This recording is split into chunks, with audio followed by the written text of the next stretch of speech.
Abror Ahmedov O'zbekistondagi eng katta SMM ustozlaridan biri, Core Digital agentligining asoschisi. SMM agentligingizda faqat bitta xodim olib qolish kerak bo'lsa, o'sha odam kim bo'lardi?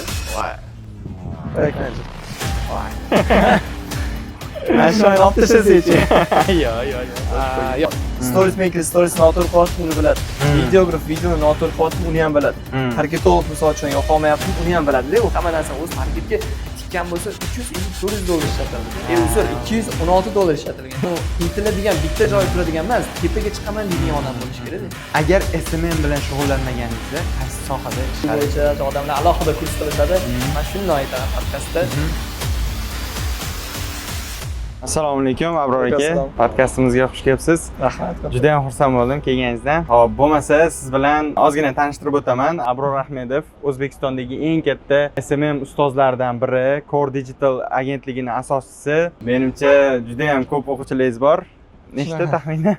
Bir 500 taga mancha bor qoladi. 500 tadan oshiq SMM bo'yicha mutaxassislarni yetishtirib chiqarishgan. Bo'lmasam podkastimizni boshida qiziq olish uchun ozgina o'yinimiz bor. Boshlashimiz kerak bo'ladi. Savol beraman. O'sha savolni javobida siz variantlar beraman va tanlab borasiz va oxirida sizga eng muhim odam qolishi kerak. Kamron aka cheaterlik qilmoqchi bo'ldi, lekin o'tmaydi. Savol o'zgargan yerda. Xo'p, SMM agentligingizda faqat bitta xodim olib qolish kerak bo'lsa, o'sha odam kim bo'lardi? Voy. Agentlik shu holatda yurishi uchun kim? Content manager yoki proyekt manager? Men o'ylayman proyekt manager. Proyekt manager yoki mobilograf? Proyekt manager. Proyekt manager yoki targetolog? Targetolog o'zimman, так что proyekt manager. Proyekt manager yoki dizayner? Proyekt manager. Proyekt manager yoki web dasturchi? Proyekt manager. Proyekt manager yoki sotuvchi? Proyekt manager. Proyekt manager yoki metodolog? Proyekt manager. Proyekt manager yoki prodyuser? Voy. Aşağı olib tashlasangiz-chi. Yo, prodyuser endi bizda agentsiyada yo'q, prodyuser yo'q. Ishda proyekt manager. Agar faqat SM agentligi haqida gaplashsak. Proyekt manager yoki videograf? Proyekt manager. Proyekt manager yoki montajyor? Voy, yaxshi montajyor topish qiyin-da. Ishtarafi ham bor. Nimayli proyekt manager. Proyekt manager yoki copywriter? Proyekt manager. Proyekt manager yoki stories maker? Albatta proyekt manager. Wow. Proyekt manager bilan qanaqa qilib? Nimagaligini men sizga tushuntirib beraman. Mana shu joyi qiziqdi. Proyekt manager u klientlar bilan ishlaydigan odam. Klientlar bilan qanaqa muomala qilishi, klient qanaqa ushlab qolishi, klient qanaqa olishni ham biladi-da. Uni tajribasi как бы mana shu hammasida bor. Stories maker, stories noto'g'ri qilyapti, uni biladi. Videograf, videoni noto'g'ri qilyapti, uni ham biladi. Targetolog misol uchun yoqolmayapti, uni ham biladi-da. U hamma narsadan ozgina xabari bor bo'lgan inson. Qolgan insonlar hammasi kuchli, faqat ular o'zini sohasi bo'yicha. Soha mutaxassislari ko'p, lekin hamma sohani biladigan bitta mutaxassislik ham. O'shaning uchun men davom etaman, ana SMMchi hamma narsani bilish kerak deyman, чтобы proyekt manager darajasiga chiqish uchun. Zo'r.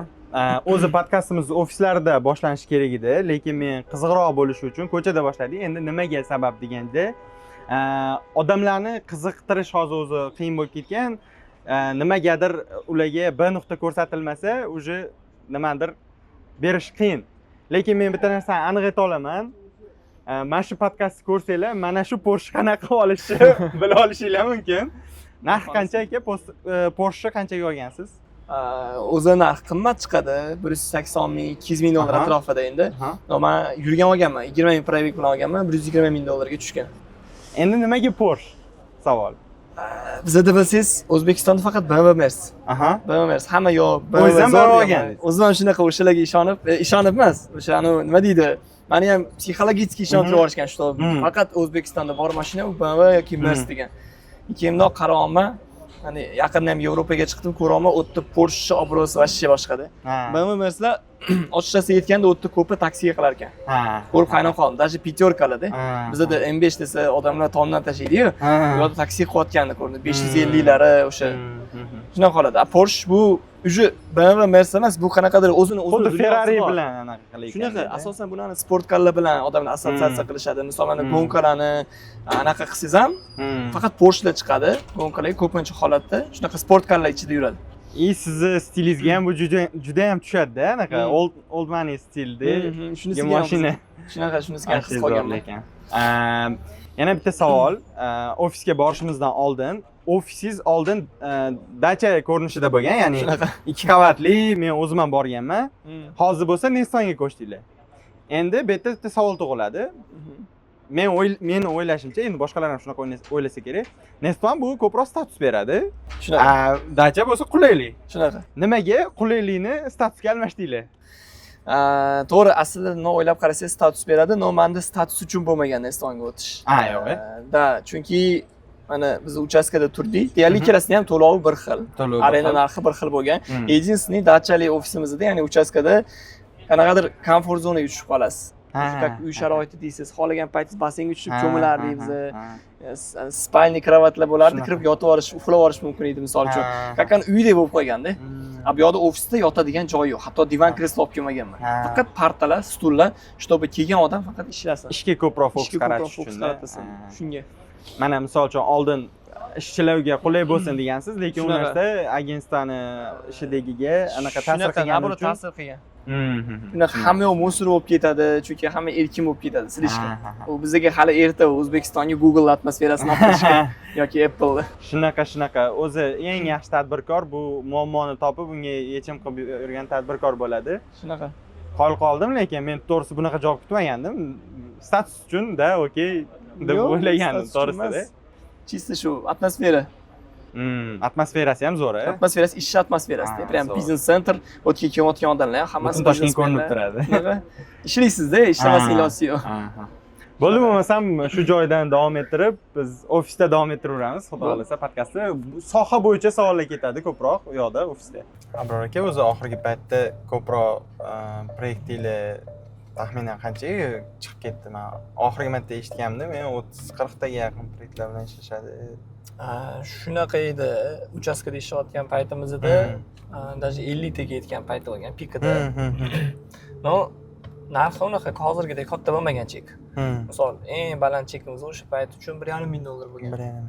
Hozirgi paytda endi bilishingiz uchun eng baland chek $4,000 O'sha paytdagi 3 tadan ko'proq proyektni narxida, hozir bitta proyekt narxi 3 barobar oshgan. Da. O'shanga hozir unaqa ko'p emas, chunki misol kichkina proyektlar chiqsa olmaymiz. Ko'plar shogirdlarimga beraman. Kichkina deganda qanaqa? Endi hammaning budjeti har xil. Misol uchun $1,000 to'la olaman, 1,200, 1,5 to'layman degan loyihalarni yaxshi ishonchli shogirdlarga berib yuboraman. O'zim shu 2,000, 3,000 lik tariflarda misol anaqa qilaman. Bu narsa ko'proq o'sha yangi kelgan klientlarga zarar berib qo'yishi mumkin-da. Misol uchun byudjet kam, lekin xo'p deb olinavergani uchun fokus yetmay qoladi. Baribir odamda 50 ta proyekt bo'lgandan keyin shunaqa butun boshli agentство bo'lgan taqdirda ham. Lekin qimmat chekliklar bilan ishlaganda ularga zo'r rezultat qilib beriladi. Endi hozirgi holatda fokus qilib. Shunaqa. Yo'q, o'zi arzon chekda olinsa, misol kamroq chekda olinsa sifat bo'lmaydi emas. Bu holatda ham misol sifat bo'ladi, hamma narsa tizimlashgan bo'lsa. Единственный, misol uchun qanchalik arzon chekda ishlasangiz, shunchalik muammo ko'p bo'ladi. O'sha narsasi bor-da. Masalan, aytadi-yu, misol uchun 100 ta misol mashina sotgandan ko'ra, arzon mashina sotgandan ko'ra bitta qimmat Bugatti sotib qo'yish osonroq deyishadi. Shunaqa narsa-da, bu ham. Qimmat chekdagi anaqalar bilan ishlash muammo bo'lmaydi. Ular marketingga pul tikadi, cho'chimaydi. Misol uchun SMga pul berib qo'yib, ular sizdan butun boshli mana shu biznesni oyoqqa turg'izib, sotuvlarini oshirib tashlashni kutmaydi-da. Kutmaydi. Ular biladi-da, nima biladi bu narsani, qancha pul ketishini, misol uchun oldin ham ishlatgan bu narsaga, pul sarflagan. O'shaning uchun yangi kompaniyalar, budjeti kam kompaniyalar bilan ishlash asosan odamga ko'p stress olib keladi. Natija qilib bo'lmaydi emas, natija bo'ladi. Misol uchun juda ko'p biz ham noldan olamiz, kichkina budjetli kompaniyalarni ham. O'zi shu narsani so'ramoqchi edim. Men klientlar bilan, ya'ni ishlayotganda o'zi kutuvlar qanaqa bo'lishi kerak? Klient tomonda, agentство tarafda qanaqa bo'lsa normal holat bo'ladi o'zi ideal. Klient endi bilish kerak, что bu bir oyda bo'ladigan narsa emas. Ya'ni agar bir oyda bo'ladigan proyektlar bor, misol uchun bir oyda bo'lmaydiganlari bor-da. Aytaylik, siz misol kiyim sotsangiz, arzon kiyimlar sotsangiz, aksessuar, chexol sotsangiz, naushnik sotsangiz, u men o'sha kunning o'zida men natijaga olib chiqib bera olayman, deb garantiya beraman. Bugun targetga yoqaman, ertadan sotuvlaring bo'ladi deb ayta olaman. No bir xilla misol uy sotadi, tam kamida $200,000, $300,000 uylar sotadi. Tam B2Bga ishlaydi misol uchun, to'g'rimi? Вот unaqa loyihalarda sirazi bo'lmasligi mumkin natija. Shunaqa. Chunki avval tanishtirasiz. Misol mana bilasiz-ku, marketingda ham terminlar bor, TOF, MOF, BOF degan narsalar. Top of the anaqalar bor. Varonkani misol tepasi, o'rtasi, xuddi shunaqada. Qiyin mahsulotlarda avval o'sha tanimagan odamlarni yig'ib olamiz, e'tiborini jalb qilamiz, keyin o'rtada ularni qizdiramiz. Qizdirib o'sha mahsulotga qiziqish paydo bo'lgandan keyin retarget qilib o'sha sotuv qilishga o'tkazamiz-da. Shunaqa narsa. Yana bitta narsa so'ramoqchi edim. Akfix bilan ishlayapsizlarmi hali? Adashmasam 1,5 yil bo'ldi shu proyektlar bilan ishlayotganingizni. Nimaga so'rayapman buni? Chunki 1 yil oldingi chiqqan, o'zi podkastlaringizni ko'rib chiqdim-da, intervyudan oldin. Hamma bergan savolga qayta-qayta beravermaydi. 1 yil, mana 1 yil, 1,5 yildan beri ishlayotgan bo'lsanglar shu proyekt bilan, endi men ham bilaman, o'zi siz bilan gaplashib, misol komandangizdagi bolalar bilan ko'pchilikni taniyman. Proyektinglarda LTV juda yuqori ba'zilarda. Qanaqa qilib shunaqa qilish mumkin? Chunki men bilaman, bozordagi bir 70-80% mutaxassislarning muammosi shu. Klient keladi, 1-2 oy ishlaydi, bo'ldi, shu bilan to'xtatib qo'yadi. Shunaqa. Aslida 1,5 yilgacha bu narsa. Unda misol bir xil klientlar bor, 2 yildan beri ishlayotganlar ham bor. Endi men doim aytib kelaman, SMda hamma narsa ham hard skillga borib taqalmaydi. Juda ko'p narsalar soft skillga ham borib taqaladi-da. Ya'ni misol uchun bizda to'g'ri hard skill orqali ularga mana bu ko'zga ko'rinadigan raqamlardagi natijalarni qilib beramiz. No, odamgarchilik degan narsa ham bo'lishi kerak deb o'ylayman. Misol juda ko'p muomala, tushunish degan narsalar. Misol mana bizga bitta proyekt keldi. Katta proyekt, $2,000 yaqinda proyekt. Yaqinda emas, 2 oy bo'ldi olganimizga. O'sha loyihani bizdan oldin O'zbekistondagi bitta taniqli katta agentство yuritgan, nomini aytmayman. Ularni bizga yomonlab beryapti. To есть nimaga? 12 ta post qo'yish kerak bir oyda. Shundan 8 tasini o'sha bir oy davomida ulgurishdi video qilishga, qolganiga ulgurmaganda 4 tasini oyga olib borish uchun tez-tez rasm dizayn qilib qo'yib yuborishgan. Shtob olib borish uchun. Endi syomkada har xil holat bo'ladi, ularning ham vaqti bo'lmagan. Shunaqa. Endi 8 ta video uchun ular ham misol $3,000 to'lashga odam anaqa qiladi-da. O'shunaqa holatlarda keyin biz tushunamiz misol. Biz 12 ta video qilib beramiz. Misol uchun tushunadigan holatlarda tushunamiz. Odamgarchilik bo'ladi misol uchun 6 dan keyin yopib ketib olmaymiz ofisni. Misol kechqurun ham ishlaymiz vaqt kelsa bizda. Uyda qilib beramiz, holatlar bo'lib qolsa, misol 24 ga 7 aloqada bo'ladi. Shunaqa 24 ga 7 aloqada bo'lamiz. Imkon boricha misol uchun qilib beramiz. Agar holatimiz bo'lsa, imkon позволяет qilsa. Ko'p agentlarda shu narsa yo'q. Ya'ni bu narsani oddiyroq, qo'polroq, sodda qilib aytganda odamgarchilik, tushunish, mana shu narsa yo'q-da. Agar masalan o'sha holatda ham, misol uchun boshqa katta agentlar shunaqa situatsiya bo'lganda oyi yopib borishga harakat qilib emas, prosta misol uchun yana 5-6 kun menga vaqt ber. Misol uchun men senga o'sha videoni yana 2 ta qo'shib yoki nechtadir qilib beraman deganda, misol uchun ular sizga kelib yomonlamasdan o'shalarda qolishi mumkin edi-da. Shunaqa. Mana ofisingizga ham keldik. Bu narsalarni hammasiga birdan erishib bo'lmasligini o'zi hamma ham yaxshi bilsa kerak. Bitta meni juda ham ko'p mana shu anaqaga savol berishga sabab bo'lgan. Mana hozir boshlayotganlar bilan o'sha paytda siz boshlagan paytda boshlaganlarda qanaqa farqi bor? Ya'ni misol uchun hozir boshlayotganlarda nima qiyinchiliklar ko'proq bo'lishi mumkin? Hozir boshlayotganlarni qiyinchilik tarafi ham bor, ya'ni plusi ham, minusi ham bor. Plus nimadaki, ularni ustozlari bor hozir. Misol men o'qigan paytda, men boshlagan paytda 2017 men o'rganishni boshlaganman, 2018 birinchi ishimni topganman. Bu payt o'zingizdan bilasiz, aslan hali rivojlanmagan bo'lgan. Shunaqa anaqa ekspertlar, ya'ni loyihalar yuritgan ustozlar bo'lmaganda. Biz internetdan har xil inglizcha kurslardan o'rganib, bu yoqdan darsliklar ko'rib o'rganib olganmiz. Ya'ni o'sha paytda boshlaganda. Hozirgi paytda real tajribasi bor, mana shu yo'lni bosib o'tgan ustozdan nimadir so'ra oladi, primoy aniq qila oladi. Bozorda ishlab turgan. Minusi bo'lsa, albatta kech boshlaganligida. Hozir kech qancha ular kech boshlasa sohani, shuncha kechga boraveradi-da. Undan oldin boshlaganlar yutib boraveradi. No, men o'ylayman, o'sha paytda ham tashlab yuborganlar bo'lgan, hozir ham bor. Hammasi. Men o'zimni sheriklarni bo'lgan, birga o'zim tortganman mana shu sohaga. Yur ishlaymiz, mana shu ko'rasan, zo'r bo'lib ketadi. O'zim ishimni topdim, o'xshatdi.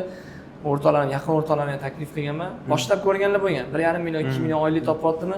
3-4 oyda oylik oshmayaptimi? Bo'ldi, tashlab ketib olishgan. Zo'r. mana hozir juda ko'pchilik misol uchun endi birinchi kursni bitirgan bolalar, misol uchun o'qishni bitirgan bolalar bitta proyekt bilan ishlashni boshlashadi.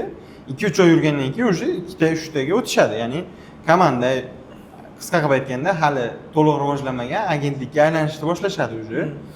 No, juda ko'pchilik mana shu etapda qolib ketadi. Ya'ni agentlikka o'ta olmaydi. Misol uchun 10-20 ta proyekt qila olmaydi. O'sha tizimlashgan o'zini oyoqqa qo'yib olgan kompaniyaga aylanib keta olmaydi. Shu joydagi eng ko'p uchraydigan xato, ya'ni kimlar mana shu xatolar qilmasa, shu agentlikka, mana sizlarga o'xshagan tizimlashgan agentlikka aylana oladi. Nima qilish kerak uning uchun? Hop, birinchi navbatda o'sha boyga tegamiz. Siz bilan gaplashgan mashina tikayotganda LTV ni oshirish, ya'ni. Misol uchun agar ko'p mijozlar bilan ishlashni xohlasa, soответственно eski mijozlar ketib qolmasligi kerak. Ya'ni eski mijozlarni ushlab qolishimiz kerak. Buni endi yo'llari ko'p, misol uchun ushlab qolish. Albatta, har bitta xodim ham o'sha narsaga soответственно qilish kerak. Bizda ham unaqa muammolar bo'lib turadi, shu ketib qoladiganlari. Asosiy muammo nima holatda uchraydi? Vaqtida chiqmaslik, deadline deydi-ku. Deadline bilan ishlamaslik bu hammamizga tekkan kasallik. Mana digital sohadagi va vaqtida qilib bera olmaymiz, har xil holat bo'ladi. O'shani holatida mijozni yo'qotib qolish ehtimoli juda ham baland va undan keyin mijoz bilan o'rtada aloqa uzilganida. Ya'ni misol mijoz shunaqaki, SM o'ylaydi, что juda ham oson ish. Как бы siz ishlayotganingizni ko'rmasa, bu просто tak pul topyapti deb o'ylaydi. O'shaning uchun har bitta anaqa aytib turish kerak. Misol syomkani bunday dumaloq video olib Telegramda gruppaga tashlab qo'yish kerak. Mana bizda kontent bo'yicha mana bu narsani syomkasi ketyapti. Mana men hozir target yo'qolman. Da, mana shunaqasini aytib tursa, klient bo'ldi bu ishlayotgan ekan, xotirjam bo'ladi. Ishlayotganingizni ko'radi. Oxirida pul berayotganda ham cho'chimasdan pul beradi. Ya'ni anaqa qilib bermaydi, bergisi kelmasdan. Nimalar bo'lganini biladi, chunki ko'rib turadi o'sha narsani. Mana shu ikkita narsaga agar yaxshi e'tibor berilsa, klientlarni ushlab qolish mumkin, maksimum. Endi klientlarni ushlab qolgandan keyin albatta yangi klientlarni olish ham kerak bo'ladi. Ko'p aytish uchun, чтобы agentlik darajasiga chiqish uchun, уже bu holat yo'llari ko'p. Misol shaxsan menda ishlaydigan 2-3 ta yo'llari bor. Birinchisi bu shaxsiy brend, eng asosiysi shaxsiy brendga keladi. O'zi asosan shaxsiy brenddan keladi bizda. Ikkinchisi bu sarafanka. Misol bitta klientga zo'r qilib bersangiz, o'sha klient sizga eng kamida 2-3 ta o'zi loyiha olib keladi. Mana shu 1-2 yil ichida. Mana shu narsaga e'tibor berishimiz kerak. Va uchinchisi bu qo'shimcha reklama turlari, ya'ni bu veb-sayt misol. Bizda mana veb-saytimiz bor, Google ga joylashtirilgan, SEOlari qilingan. Misol o'shaning o'zidan ham bizga normal leadlar kelib turadi. Misol bir oyda eng kamida bir 50 ta 100 ta lead keladi o'sha yerda o'zidan. Agentstva va Toshkentdagi agentstva bo'yicha qilinganda, shunaqa ishlaydi. Misol ko'pchilik aytadi-ku, ya'ni tushunmaydi, veb-sayt kerak emas, faqat Instagram o'zi bilan. Yo'q, naborot, bizga imенно Google dan kelganlar asli naborot anaqa loyalность bilan ishlaydi. Naborot ular pul tika oladi. Chunki ular o'zi klient qidirib yurgan odamlar-da. Ular Google ga yozib qidiryapti shu narsani, sizni topyapti, ularga kerak bu narsa. Tayyor qizigan. Shunaqa qizigan, garchi klientlar. Zo'r.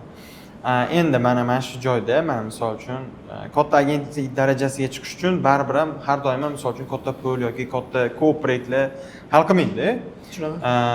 Ba'zi paytda misol uchun statusga beradigan, o'sha obro'sini chiqarib beradigan katta kompaniyalar bilan ham hamkorlik kerak bo'ladi. Men misol uchun o'zingizlar Akfa bilan ishlagansizlar, KFX, ya'ni ko'p loyihalar bor-da.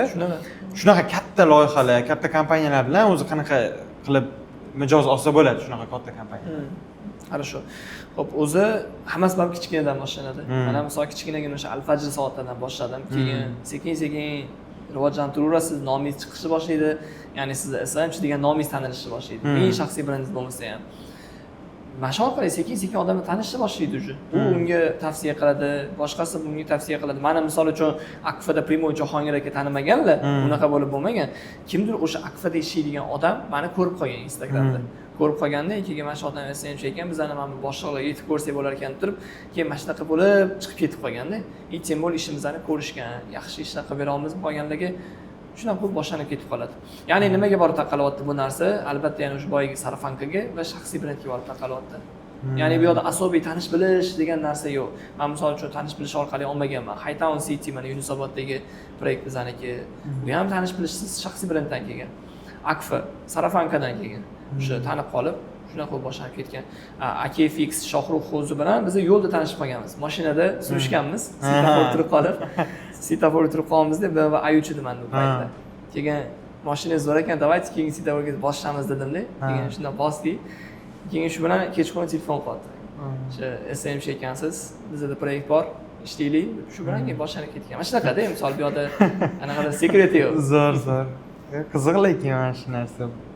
Ana bo'lishi kerak odamda deydi. Ha. Kirishuvchan, aktivniy, Ha, misol uchun o'zidan inisiativa chiqazadigan.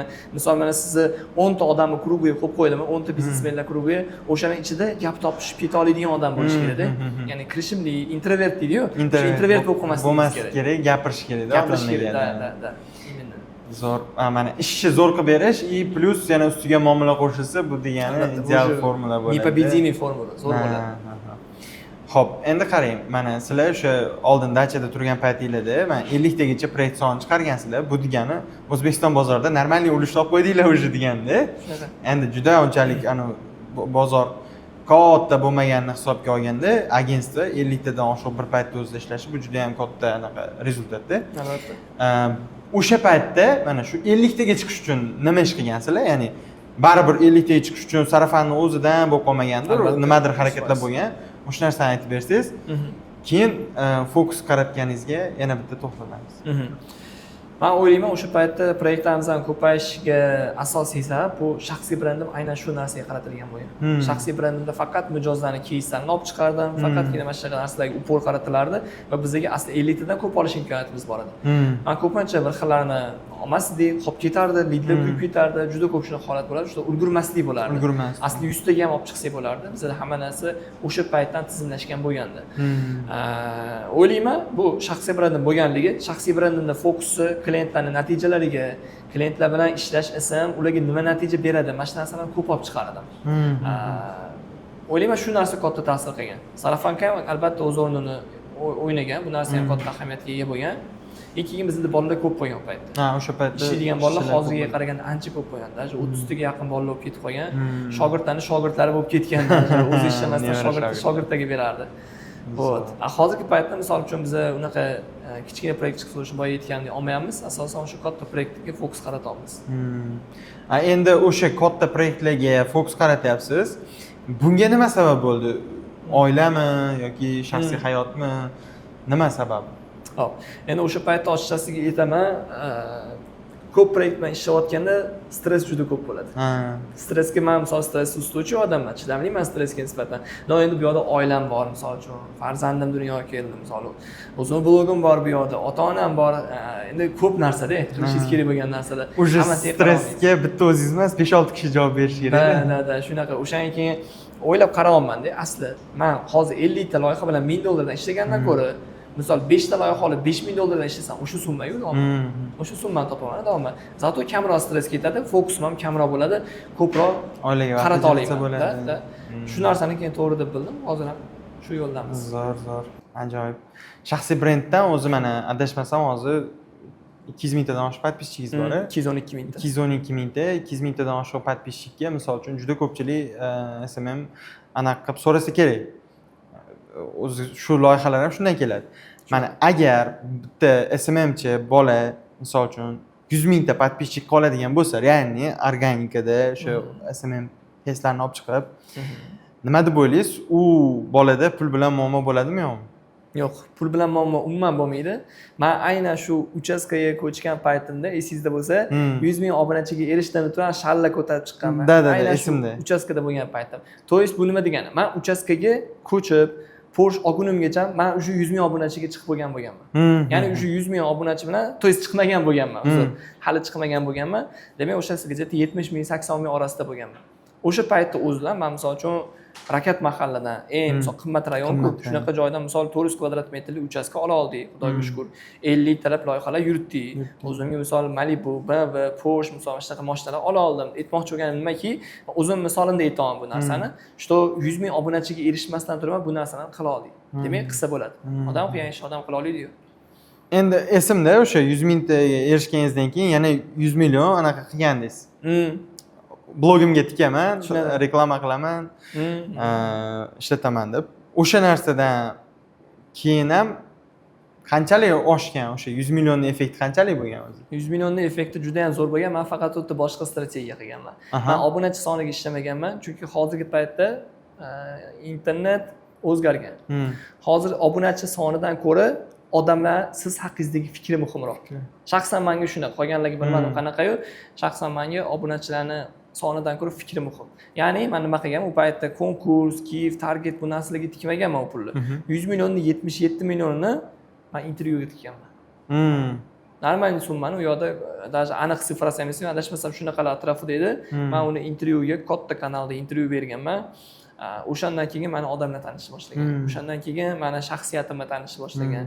O'sha tikkan pulimni ketidan men sразу ikkita klient olganman. Sразу $2000 dan target olganman. Plus menga shogirdlar chiqishni boshlagan. U yoqda meni hayotimni ko'rishgan, ishimni ko'rishgan.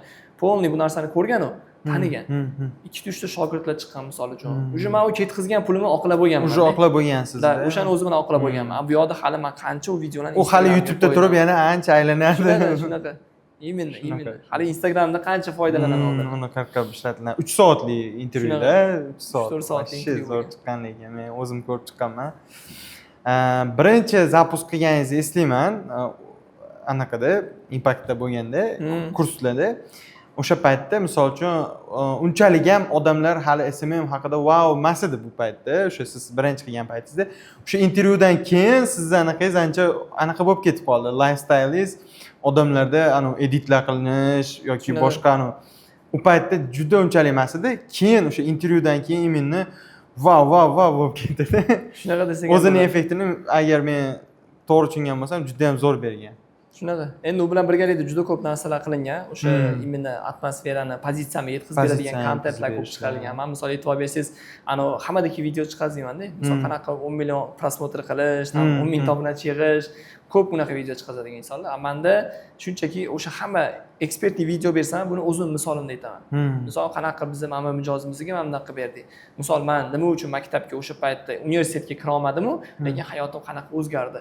Misol motivatsiya bo'lsa ham, nima bo'lsa ham hamma narsani o'zimni hayotimni misolida aytib beraman-da. Ya'ni bu hammasi o'sha odamlarni men haqidagi assotsiatsiya tushunchaga olib boradi. Demak, sizga son emas, ko'proq sifat muhimligini doim blogda sifatida tanishi muhim. Zo'r. Endi men shu joyda anaqaga o'tib ketsak, zo'r bo'lardi. Mana son emas, sifat deyapsiz. Sifat bo'yicha mana mijozlar bilan kelishib ishlaysiz. Endi chunki SMM bir tomonlama xizmat emas, mahsulot emas, sotib borgani prosta. Doim mijoz bilan aloqada bo'lish kerak. Men shu narsa mana misol uchun hozirgi pozitsiyangizda sifatli mijozlar bilan ishlaysiz, qimmat chekli, o'sha kam sonli. Endi bunaqa vaziyatda blogda anaqani muomalani ahamiyati qanchalik? Ya'ni misol uchun oldin qanaqa bo'lgan mijozlar bilan aloqa, endi hozir bunaqa sifatli fokus qaratilgan rejimga o'tgandan keyin qanaqa bo'lgan? Endi muomala menda har doim bir xil saqlanib qolgan. U misol uchun arzon chekdagi bo'ladimi, klient yoki qimmat chekdagi bo'ladimi farqi yo'q. Men shunaqa holatda bo'lgan. Agentsiyani endi ochgan paytimni eslayman, o'sha 2020-yilda походу.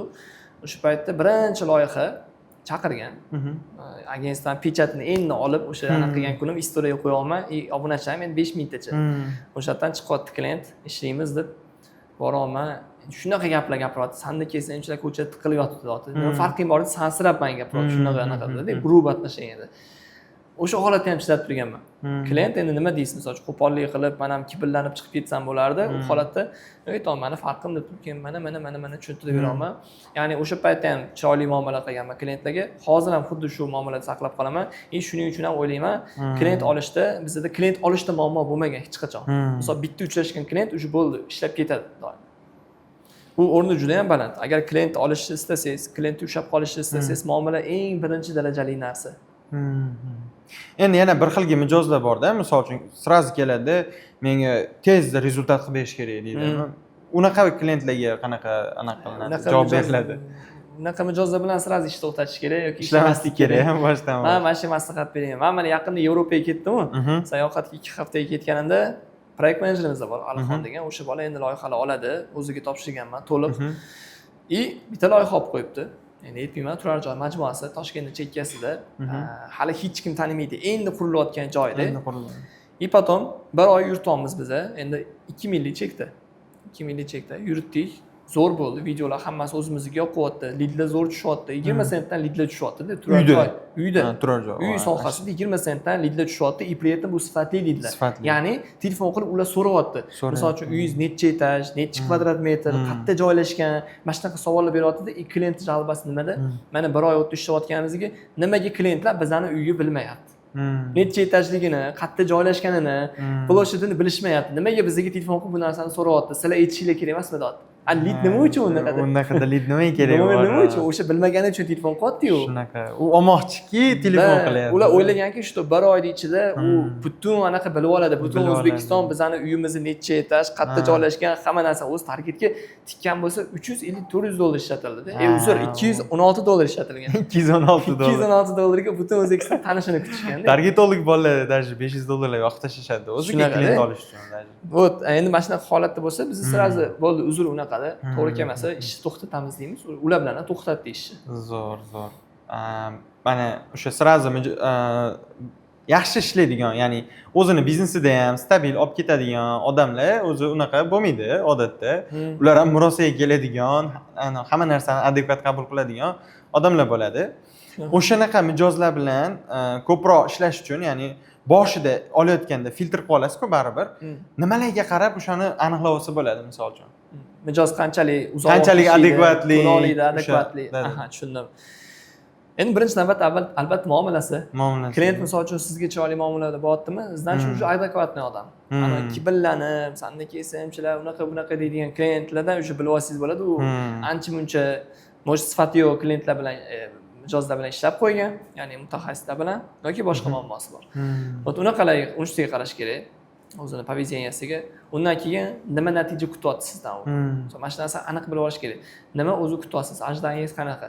Ya'ni sizdan sotuv kutayotgan bo'lishi mumkin-da. Bir xil aytadi, men nimaga bir oydan keyin men misol uchun $100,000 yoki $1 million sotuv qilmadim. Mana shu narsaga siz garantiya berib qo'ymasligingiz kerak. Nima uchun bu garantiya bera olmasligingizni tushuntirishingiz kerak. Prognoz degan narsalarning tushunchasini tushuntirish kerak odamga. Misol garantiya boshqa, prognoz boshqa-da. Bu narsalarni tushuntirib berish kerak. Mana shu holatlarni tushunmaydigan odam bo'lsa, bir oyda sizdan natija kutayotgan bo'lsa, muomalasi yoqmasa, bu holatda ishlash kerak emas deb o'ylayman va albatta o'sha bu qadriyat tomonlama ham bor narsalar, bu o'sha mijozni fikrlari. Misol uchun bir xil mijozlar bor, sigaret bo'yicha bizga proyektlar tushgan, har xil kalyanli, sigaret, mana shunaqa loyiha bo'yicha 3 oydan oldindan pulinglarni to'lab qo'yamiz degan paytlar bo'lgan. Olmaganmiz. Sразу отказ berganmiz, uzr ishlaymiz. Bu o'sha chista qadriyat. Shu mana shu qizlar bilan bog'liq, ochuv-sochuvli, misol uchun yomon narsa targ'ib qiladigan narsalarni sразу olmaymiz. Mana shunaqa filtrlar bor. Zo'r. Endi mana shu mijozlar bilan ishlashni ham bilib oldik. Faqat bitta narsa qiziq menga. Org strukturangiz qanaqa o'zi agentствоda? Mana misol uchun o'sha proyekt menejerni olib qolaman dedingiz-ku. Proyekt menejer o'zi pastida kimlar bor? Uni misol uchun yoniga kimlar yordam beradi? O'sha narsalar haqida ozgina aytib bersangiz, chunki boshlayotgan odamlar bilmaydi-da, kimni olishim kerak, o'zi nima qilishim kerak. Boshlang'ich etapda proyekt menejer menimcha kerak emas. U odam o'zi bo'lishi mumkin. O'zi bo'lishi kerak. Shaxsan men o'zim bo'lgan proyekt menejer shu kungacha получается o'zi bo'ladi. Bitta ism mutaxassisi oladi, bitta mobilograf oladi, bitta targetolog oladi. Agar o'zi target yoqish bilmasa. Вот mana shu 4 ta inson bilan boshlash mumkin. O'zi общий nazorat qiladi. Ism mutaxassisi post qo'yish, istoriyalar qo'yish, kontentlar, ssenariylar shu narsalar bilan shug'ullanadi. Potom aytdim targetolog. Targetolog bu o'sha targetlarni yoqib beradi. Shu narsalar bilan asosan shug'ullanadi. И mobilograf. Video syomka. Mana shu 4 ta odam eng kerakli odamlar boshlanishiga. Bu boshlanishiga. Endi hozir sizda qanaqa? Endi bizda sal boshqacha org strukturamiz. Misol albatta men o'zim eng tepasida, umumiy nazorat uchun borman. Mendan keyinda proyekt menejer bor. Proyekt menejer nima ish qiladi? U klientni topadi, hamma sotuvga javob beradi. Klientlar bilan gaplashish, polni boshidan oxirigacha mas'uliyat u odam bo'ynida. Ya'ni klient men bilan muloqotda bo'lmaydi. Faqatgina o'sha proyekt menejer bilan bo'ladi. Sifatiga, nazoratiga, hammasi vaqtida chiqayotganiga javob beradi. U odamdan keyin ism mutaxassis keladi. Ism mutaxassisi o'sha videolarni misol talab qilib olish, montajyordan, videografdan syomka qildirish, deadlinelarga javob berish, deadlinelarga javob berish va postlarni qo'yib borish, shu ishlar. Потом уже обязательно videografimiz bor отдельный, montajyorimiz bor отдельный, и dizayner qizimiz bor. Ular o'sha har bitta proyekt bo'yicha o'zlari oyliklarini olib, Shunaqa. sizda fiksami yoki anaqami? Yo'q, bizda har bitta proyekt sonidan. Har bitta proyekt. Har bitta proyekt sonidan beriladi, 25% misol uchun bolalarga beriladi. Shunda ishlashdan ham ana motivatsiya o'chib qolmaydi. Da. Misol Nima ish uchun qilayotganini biladi. loyihani yo'qotish ularga minusga tushadi-da. Ha, loyihani yo'qotsa oylik olmaydi. Shunaqa. Ha, zo'r. Misol bir xil agentliklar 10 million beradi, kelsa 50 ta proyekt berib qo'yish mumkin. Shunaqalarni ham eshitganman. Вот, bizda har bittasi anaqadan berilsa, значит bittasini yo'qotdimi, bo'ldi, unda уже 25% ketdi. Misol $1,5 bo'lsa, $375 minus oyligidan degani. Dahshatli ekan, zo'r. Ha, mana endi hozir mana agentstvada aytayapsiz, har bitta proyektni yo'qotsa, misol uchun o'sha oyligi chiqmaydi, mas'uliyatli bo'lish kerak, значит. Mana sizda misol uchun shaxsiy brendingizdan ishonib kelishadi odamlar. Shunaqa. Endi sizda xodimlaringiz ham ishonchli odamlar bo'lishi kerak. Siz o'shalarni xodim qilib tanlab olishda o'zi nimalarga ahamiyat berasiz? Ya'ni xodim qilib olish uchun nima filtrlardan o'tkazasiz? Birinchi navbatda o'quvchi bo'lish kerak. O'quvchi bo'lmasa olmayman. Shunaqa. Minus. O'quvchi bo'lmasa olinmas ekan eshitdinglar. O'quvchi bo'lmasa olinmaydi. Chunki nimaga? Chunki men o'zim bergan bilimlarimga ishonaman. O'zim bergan ko'nikmalarim, mana shu bilimlarga asosan ishlash kerak bo'ladi. Undan keyin albatta muomalasiga qarayman. Misol keladi, menga juda ko'p shogirdlar keladi. Yangi mana shu ofis ochganda ham, uchastkada ham 10-20 talab shogirdlar kelardi. Har kursni bitirganda mana shu yerda bir 10 ta shogirdga to'ladi. Lekin o'sha yerdan qoladigani bitta donasi qoladi. Bir donasi qoladi. Nimaga? Chunki bu yoqda уже soft skill yo'qligi.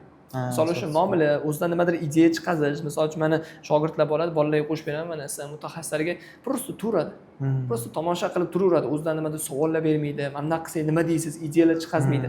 Esa mutaxassis mana shunaqa yonadigan kreativniy odam bo'lish kerak-da o'zi. Kreativniy odam bo'lish kerak. Ani intiladigan, bitta joyda turadigan emas, tepaga chiqaman deydigan odam bo'lish kerak-da. Ajratib olish qiyin emas unaqa. Keyin bo'lib o'zi proyekt unga bog'langan o'zi, shunday oyligiga. Shunaqa. Zo'r.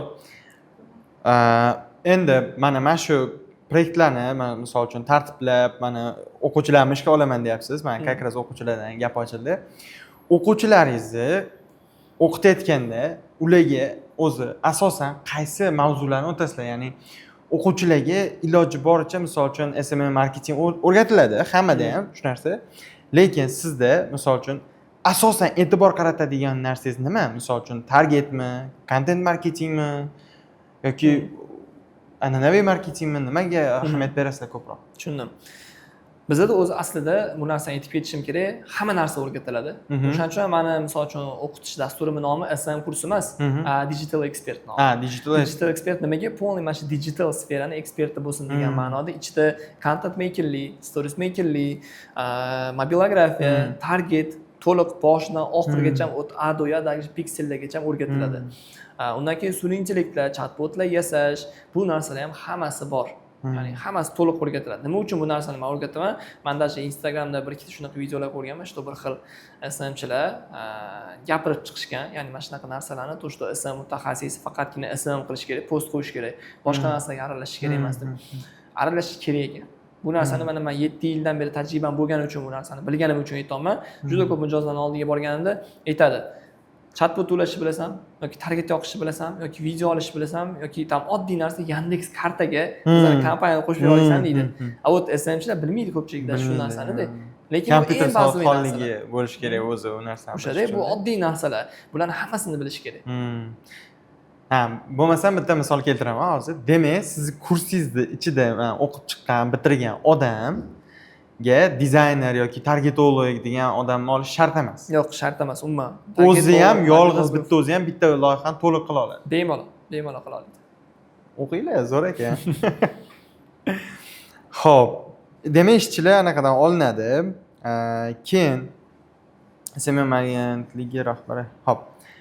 Mana hozirda sizni pozitsiyangiz qanaqa agentlikda? Ya'ni CEO bo'lib, ya'ni uchredитель bo'lib chiqib ketganmisiz yoki proyekt menejerga misol uchun doimiy o'zingiz ham ofisga kelib qarab turasizmi? Qanchalik vaqt ajratasiz o'zi? Ofisga kelaman, ofisga men har kuni kelaman. Nima ishim bo'lsa bo'lmasa kelaman. Baribir men to'liq chiqib ketmaganman. Proyekt menejeri ustidan ham baribir nazorat qilaman va bundan tashqari targetlarni men o'zim yoqaman.